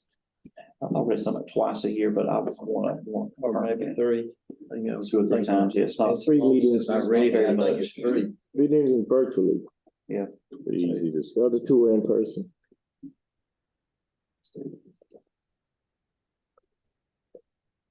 Want to do it? I nominate Keith Locklear. I'll second.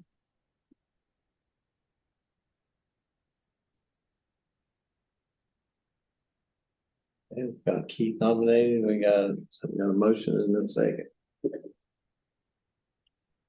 Any discussion?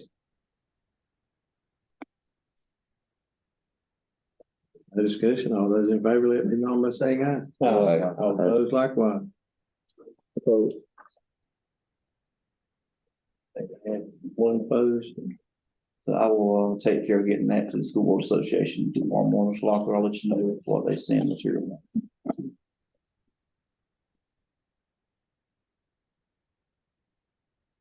That, all you need on that? Take down, 903, 9.03. well, we get a forward. Just some names, all we need. That's all, just the name for that. All right, well, we'll move to 9.04, supplemental funds for K-12 teachers. Okay, you have before you, I think Dr. Atkins gave you a memo. This just came out of our, the actual details came out of my conference last week. So we wanted to bring it before you tonight because, this is through the Appropriations Act of 2021. The General Assembly created recurring payments. This is a recurring budget item that's on the budget every year for, schools in North Carolina to provide salary supplements for K-12 employees. We've done this for the past 2 years. The funding comes from the state. This is only K-12 employees, teachers, and instructional support folks, which is like your guidance counselors, your social workers, your school nurses, those types of people that have to be paid from certain budget codes in, which is mandated by the state. This is reoccurring. This is based on, and it's a different amount every year, and that's why we're required to bring it to the board, so that you can approve this. But it is a different amount every year because it is based on the changes in the county's taxable and real property value, the effective tax rate, and the median household income. So then the state gets that information and then they allot the money to the districts. And then we choose, over the last 2 years, we have chosen to take that money and divide it equally among the teachers and instructional support personnel. First year, I think it was about $2,000. Last year, it was about $3,200 or $3,300, if I can remember correctly. I haven't calculated the exact amount for this year. It will be around 3,000, maybe a little bit more, based on the number of employees, because we take that whole $1.4 million that we received this year and divide it equally among all the staff. That is to remember, keep in mind, this is only K through 12. Pre-K teachers are not, will not receive these funds. And that's in the state guidance. We have no control over that. We have no control, and it spells out that it is K-12 and pre-K is not eligible for these funds. And that is because funding for pre-K comes through the federal government, and that's the difference fund. That's why that is. So we're just asking for approval of this procedure on how we're going to pay them. We just have to have this on file so that we can pay them in the February paycheck. Motion approved. Second.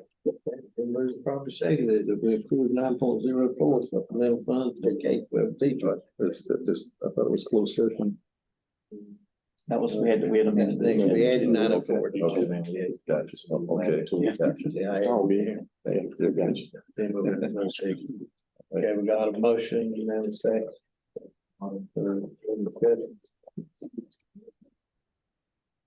All those in favor, let me know by saying aye. All opposed, likewise. Motion carries. Okay, now we will entertain a motion to go in closed session for the purpose of discussing personnel as per NCGS 143.3 to consult with an attorney if needed as per NCGS 143.3 and to discuss student reassignment and student discipline as per the 1974 Family Rights and Privacy Act. Second. Properly second. All those in favor, let me know by saying aye. All opposed?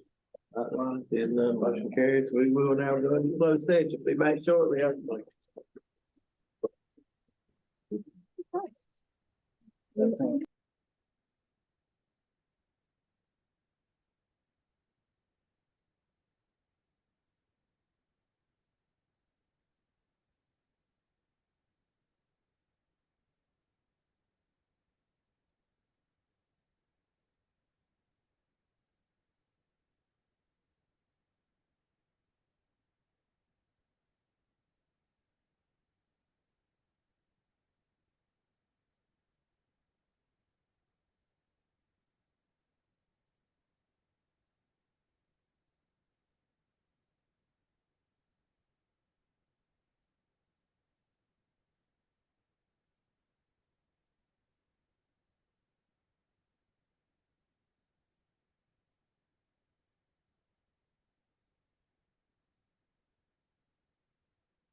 When you're ready, Doctor, we'll get out of close.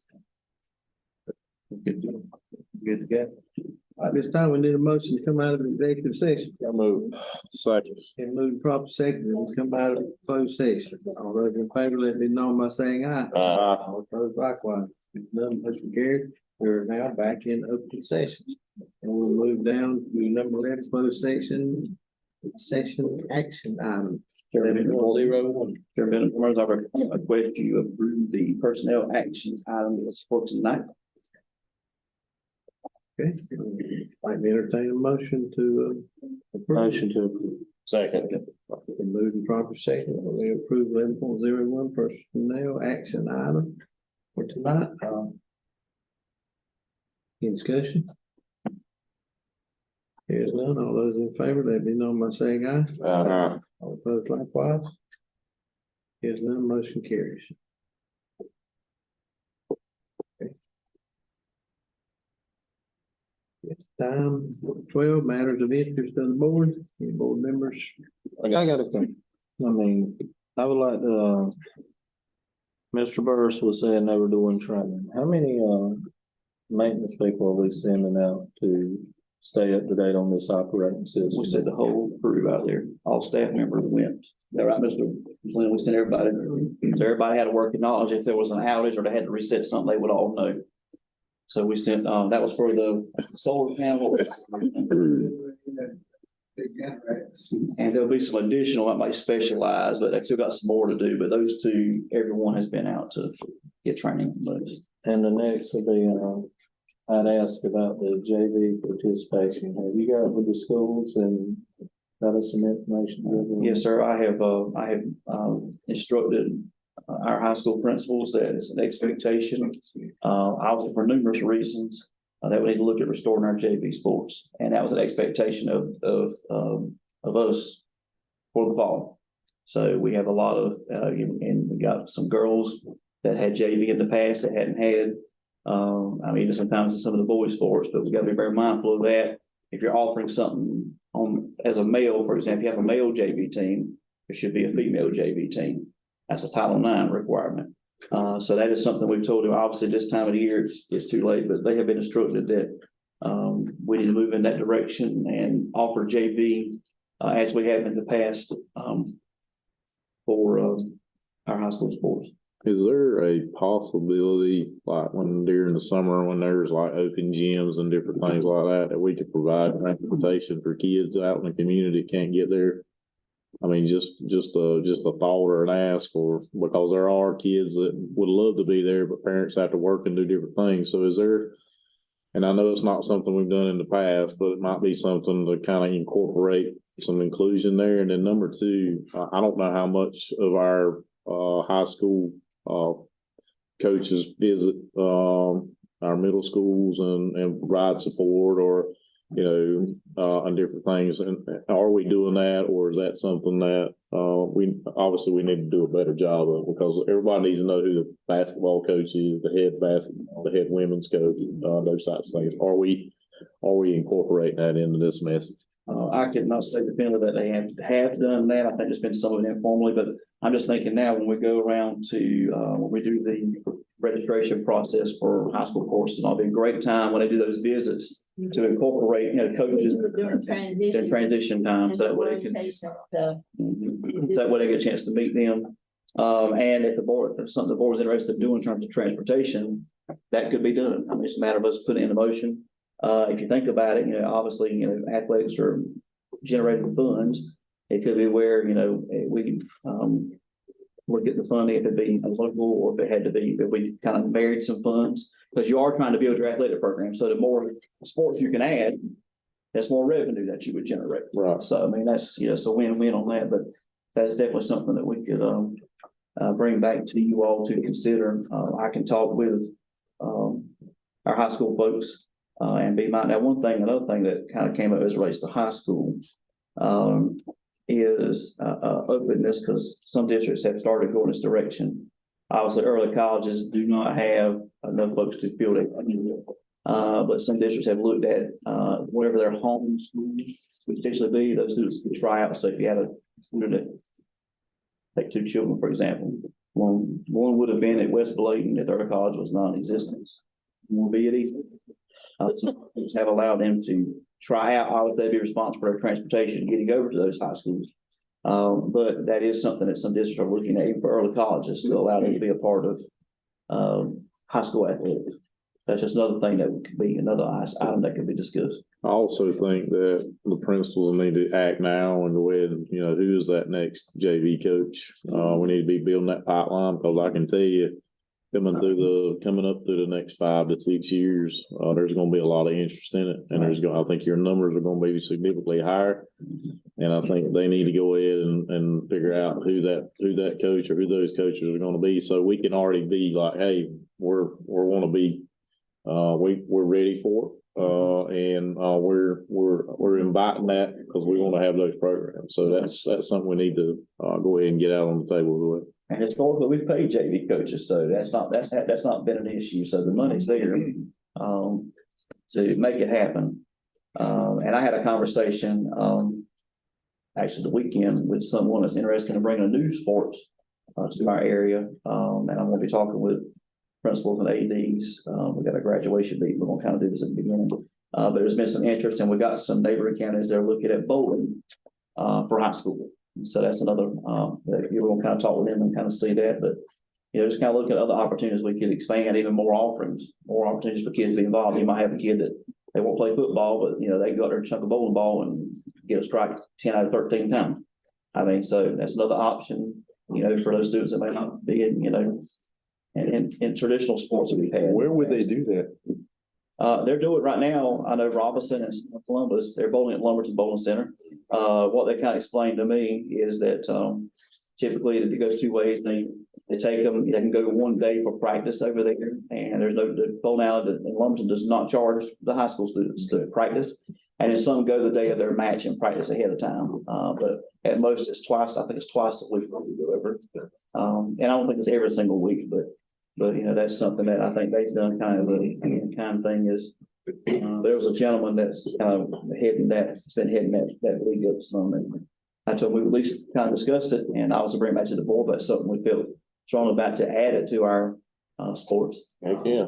But it's just a good opportunity. Anything we can do to keep kids busy and engaged, I think it's a win-win. So, I hope to have some more information for you all, and maybe an action item related to it next month. Yeah. I got something. You mentioned earlier there was no more rooms at a couple of schools for the students. I know for like 6 months to a year, we've been, or had talks about redistricting. Have you been anywhere on that? We're actually, about to kick off with that now. One thing that there's kind of a couple moving parts in that. One would be, not just transfers, but thinking about what would a future building be. And it might be where it has to be 2 phases. Obviously, the board has to approve that for change of attendance zones. I'm thinking now that it may have to be a phase 1, phase 2. And the more we've thought about the Layton Lakes, Dublin, Tar Heel, it's very tough to divide that up. So, initially thinking, again, it'd be part of a plan we'd bring to you all. And we've got personnel we can kind of handle that with, would be to look at if we had to maintain that attendance zone or with slight adjustments, that if a family, if there was a sibling that was already at Tar Heel, if it was a sibling in the home, then that might be where we would allow that child to then attend Tar Heel. But otherwise, they would be in their traditional, wherever they be, in terms of Layton Lakes or Dublin at that point. Because more thought, it's really hard to divide that attendance zone, because when you think about Tar Heel, you're already picking up Plainview students that would have been in that community already. So that's not going to change. We've been kind of writing out drafting, but as far as keying in the maps, that kind of thing, I would hope that we would have something to you all, maybe draft by next month to look at, vote on, and it's going to be something you want to think about, because and then you got to think about it too, if we do this, we're going to stand by our policy as it relates to transfers. So it might be where if we do, something with, having to kind of still have that crossed attendance zone with Bladen Lakes, Tar Heel and Dublin, where we put that in part of the guidance is we will only approve the transfer out of the attendance if you have a sibling in the home in that school. So we have to be specific on that because that's our only overlapping one I think that we have. And then we got to think about too, the board's got to consider this as we think about facilities and the future. You know, are there facilities we want to look at doing something different with, potentially in consolidation? That's also another thing. So that might be kind of like a phase two. There are some statutory things if the board considered doing any of that. You know, would you reconfigure a school? Could a school become K-8? You know, what would that look like if you create a K-8 school? And say hypothetical, say Clarkton. If Clarkton was one of those buildings you would consider at some point making K-8. There you would automatically offset some because you have students going to Bladenboro and Elizabethtown. That would be at Clarkton. The tradition would have been Booker T. Washington's population. That's just hypothetical. I mean, I'm not saying that would be the plan, but you know, I see it kind of being a two-phase thing. That would obviously involve, you got to think about when you look at anything with closing or consolidation. Statute says you've got to look at, you know, consider obviously building needs, the savings that would be there. You know, in my mind, obviously, you know, I think when we did Tar Heel, no one lost a job when Plainview and Tar Heel went to a building. Everybody maintained, nobody. So that's the perfect world. Obviously, you want to have. You know, even any kind of configuration change, I think that would happen just because of simple fact, class size legislation in K3, you don't get away from that. That's fixed. You're going to have it. But, you know, anything that would be kind of related to that, you know, that's other things that the board would have to kind of consider if you want to make a change somewhere. What would that be? But I mean, regardless of even with that, I think along that same lines, there's no choice but to because this was the next thing after Tar Heel on the big scheme of projects, was to add a multi-purpose / classroom building at Elizabethtown and Bladenboro. And Elizabethtown was also to have a new cafeteria because they're starting to serve lunch shortly after 10:15 to get all those babies in there. Elizabethtown Primary, if it's not as big as East Bladen, it's right on the back burner of it as far as number of kids. I mean, technically, Elizabethtown Primary might be our second largest school or close third, or close second, that would be third. So, you know, we have already seen some initial data that our fifth grade students are performing well, the ones that are at elementary school. And if we were able to accomplish that, and again, you know, obviously, I think it's twofold: doing some district line work, and then two, if we had a construction. Potentially, you know, offsetting that, getting fifth grade back, and then all of our primary schools would be through fifth grade. I think there's some value in that. And so, you know, I think I'm hoping if all the things lay out right, we could potentially, I don't want to commit solely 100%, but we will try to have a draft at the March meeting no later than April, because obviously you want to give at least 30-day notice if you're going to have a change in attendance zone, and we'd be well within that line with that. It's just been a lot of moving parts, and you know, we don't want to make it in haste, so that you all know it's been very well thought out, and we're not, you know, we've kind of drafted out a couple of different scenarios, but it's got to be a big part of a big comprehensive plan. And that'd be something we'll kind of work through. And I think it might also take some committee work as well, facilities, obviously. So it might be where we talk about a potential draft, take it back to facilities, even student services. When you think about if you're going to do any kind of change with school configuration, you know, that may or may not could be accomplished before next year. That might be like a phase two. But what does that look like? If you're going to do any kind of thing like that, you got to have a public hearing for the schools that are going to be impacted. So if you're going to make a change in a building or a configuration or do a consolidation, you have to have those public hearings as well for that. But, you know, I think it's just part of a larger picture that we'll kind of work through. But, you know, our goal, our target will be to try to get that in y'all's hands next month, but April at the absolute latest. And again, it's going to be one of those you'll have to mull over. I wouldn't expect action that night because you're going to start getting the call, especially when it's discussed that we're going to be making these changes. And you know, you gotta look at the interest of students and the interest of the system as a whole. So there'll be some numbers and things. Ms. Harris and I have already started some of that work already in preparation. Because you need to kind of see with these changes, what does that look like? Something else you know, we need to take action on as well too, is, you know, it was shared last year in terms of the PC program with Clarkton. And so, you know, the goal was we grandfathered in those folks that were already at Clarkton. So they've already decided, are we going to stop that transportation effective this year for those that are not grandfathered in for 6, 7, 8. So that'd be something else that we want, that needs to be a part of that too. So if you're going to do any kind of transportation change, it needs to be part of a big picture. That's why we haven't, you know, brought that particular part of it back yet. That'd be something we need to discuss too. Hope that answers your question and some extra stuff to kind of shape it. Sounds good. Anybody else? Okay. Dr. Atkinson, I'll turn it over to you. Real time. I'm staying between you all and adjournment. So, just quickly, our principals and administrators have completed the required 2-hour training on ethics. That has to be done by April the 1st, which is the new legislation. And that has to be done every 2 years. In odd years, so we'll actually have to repeat it again next year because it's an even year. The budget was late.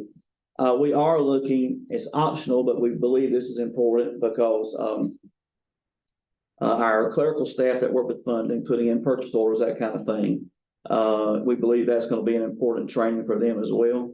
And I'll tell you, there was a conference I didn't attend, but they were sending out invitations and they were already violating the ethics, trying to say, you all meet us for dinner at so-and-so and so. You know, we all know that new law and what our professional organization is supposed to do is they have to be a part of the agenda for the program you're attending, and it has to be offered to everybody. So we've already had an organization, not even 2 months in, start saying, well, you know, the vendors, and I don't know if the organization just hadn't educated them or not, but we want, because sometimes our, you know, data managers and all, they will go to conferences, you know, because like, especially now with the new student information system that's coming, we don't want them to get blindsided and get caught into something when they didn't even know. So I think it's our due diligence to make sure they're educated on that. And then one thing we need to just follow up on, and this was on my mind with superintendents when we meet again, is those that we do have some teachers that sometimes would go, just making sure we've got that commitment from those organizations that they're not going to allow that. But that goes back to the organization. But if a person goes and participates and doesn't really realize it, they're guilty of violating that ethic, unfortunately. Second thing, BCC, the trustees have approved on their end to move forward with acquiring Booker T. Washington. I think their next step is they've got to approach the county commissioners about some capital funding on their end. And I think that will take place at the next meeting for them.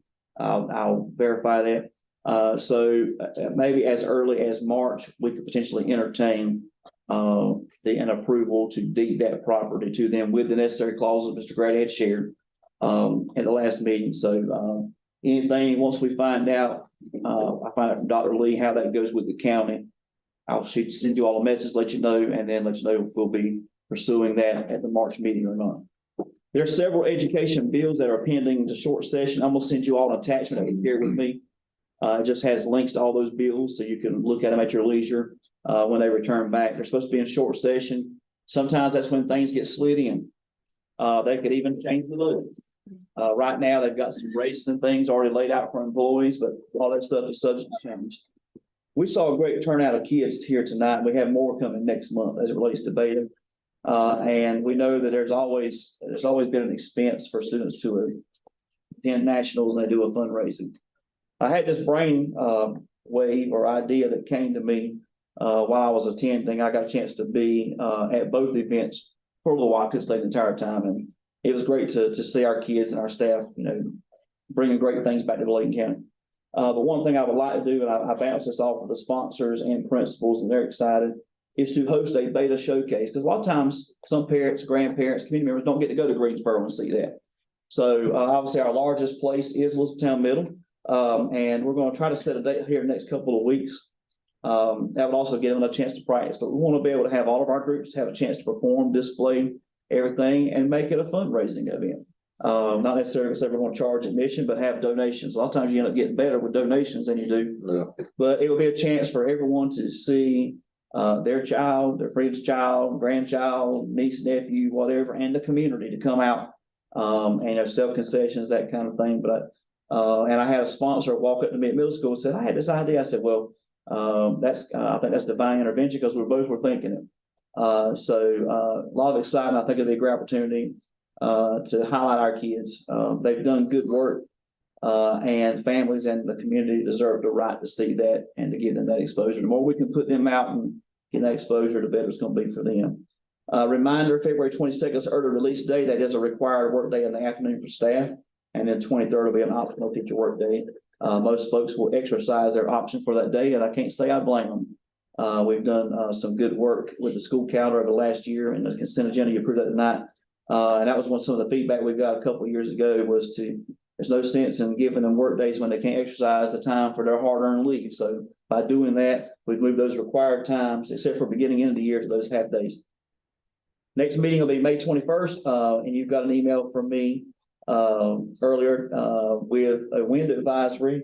We are going to do a 2-hour delay in the morning. We'll make the call about 7:30 if we feel like we need to go. Our buses cannot be on the road over 35 miles per hour. So depending on where we are, we did talk with emergency services after Ms. Brown did. Pretty consistent. I do know as a board meeting start time, Bladen, Columbus, and Whiteville City had made the call for a 2-hour delay. We probably expect some more. But I will send you all a message in the morning if we need to convert that to a remote learning day or something like that. But Chairman Benton and board members, that's all I have tonight in the superintendent's update. Thank you for that, Dr. Atkinson. And at this time, I'll entertain a motion that we Second. it moves the proper second. We adjourn. All those in favor, let it be known by saying aye. Aye. All opposed, likewise. Hearing none. This meeting is now adjourned. And y'all be coming. Give me a stab. Good job. Fantastic.